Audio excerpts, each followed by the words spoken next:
Alors bonjour à tous et bienvenue à cette capsule Excel numéro 7, capsule qui vise à présenter comment trouver les statistiques descriptives à l'aide de l'utilitaire d'analyse dans Excel.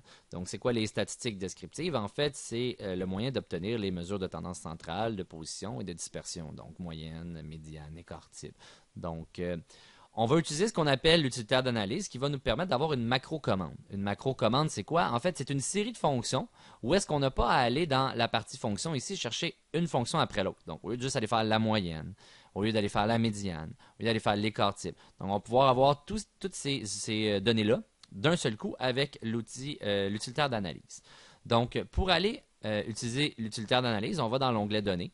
On voit ici, premièrement, que j'utilise un exemple à l'aide des données du sondage fait à la session automne 2014 dans les cours de méthode quantitative, en fait, dans certains cours de méthode quantitative.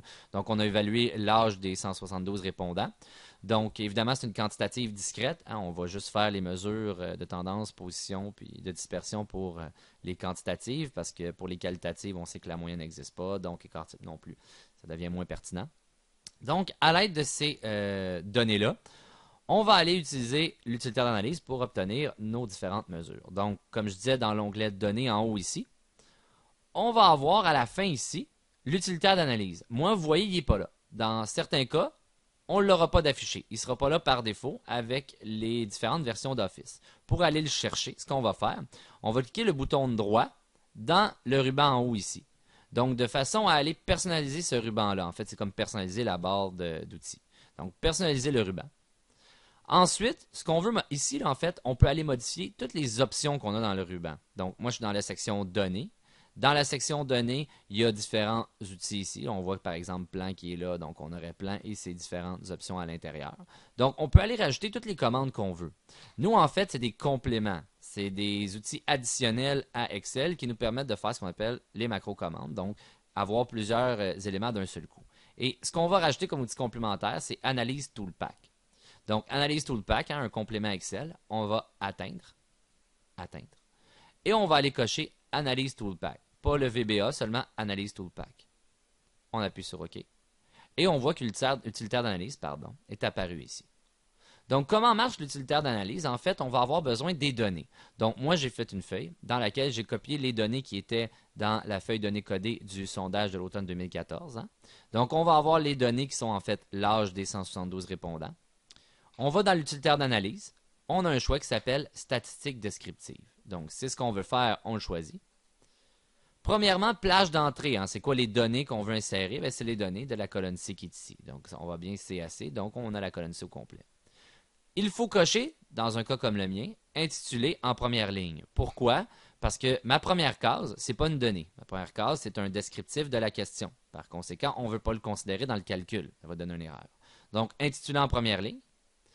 Ensuite, plage de sortie. On peut décider de l'envoyer à une place bien particulière parce que ça va nous construire un genre de tableau qui va nous donner les différentes statistiques descriptives. Et la plage de sortie nous permet de l'envoyer où est-ce qu'on veut. Donc, moi, je veux l'avoir, par exemple, en dessous du tableau de distribution que j'ai fait de la variable. Donc, on voit que le chemin d'accès, c'est inséré ici, la feuille discrète. Donc, la cellule B15, ça va être le point de départ de mon tableau. On veut aussi, pour finaliser, un rapport détaillé. On veut avoir toute l'information qu'on ne peut pas avoir dans ce tableau-là. On appuie sur OK. Et voilà, notre tableau de statistiques descriptives est fait.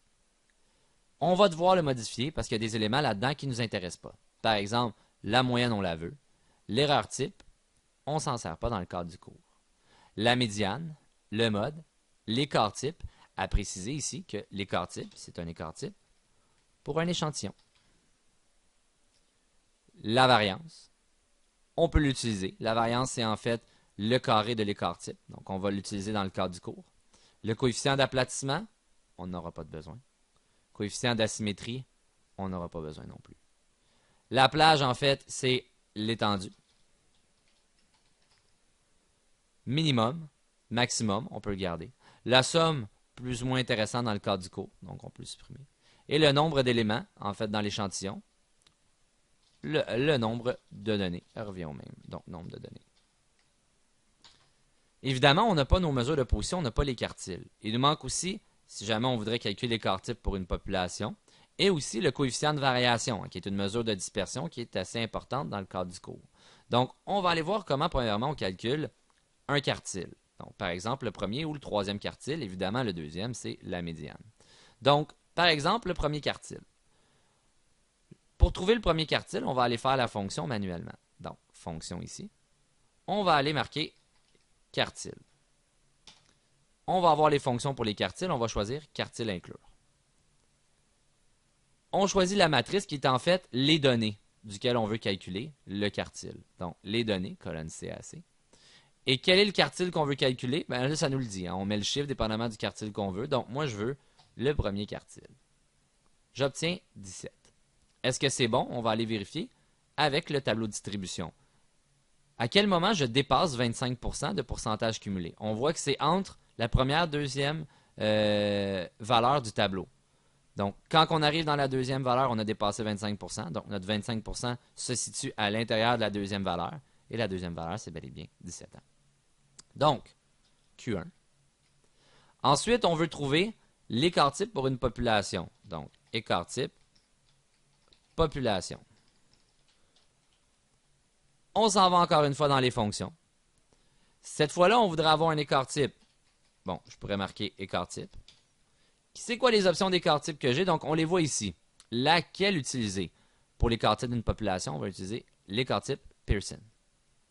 Donc, calculer l'écart type d'une population entière. On appuie sur OK. Évidemment, il nous demande, c'est quoi les données duquel je veux calculer l'écart type? Donc, on va aller les chercher. Nos données sont tous ici. On fait OK. Et voilà, on a l'écart type pour une population. On voit que la différence n'est pas très grande. Hein? On divise ici par n-1. Ici, on divise par le nombre total d'éléments. Donc, on voit que la différence est très petite. Évidemment, dans l'exemple qui est ici, hein, les 172 données ne sont pas la totalité des étudiants en méthode quantitative à cette session d'automne 2014. Par conséquent, il s'agit d'un écart type d'échantillon. Donc, c'est celui-là ici qui serait le bon. Ensuite, on peut vouloir le coefficient de variation. Donc, le coefficient de variation. Lui, on va le calculer à la main. C'est quoi en fait le coefficient de variation? Eh bien, c'est l'écart type sur la moyenne. Donc, puisqu'on a ici la moyenne et qu'ici on a l'écart type, eh bien, on va calculer manuellement égal l'écart type divisé par la moyenne. Et on obtient le coefficient de variation. Évidemment, on peut l'avoir en pourcentage. Si on décide de l'avoir en pourcentage, on va multiplier par 100. Donc, ça nous permet de pouvoir le comparer au fameux 15% qui est le barème, à savoir si nos données en dessous égales sont homogènes ou au-dessus sont hétérogènes. Donc, c'est de cette façon qu'on trouve les différentes mesures associées à la variable quantitative.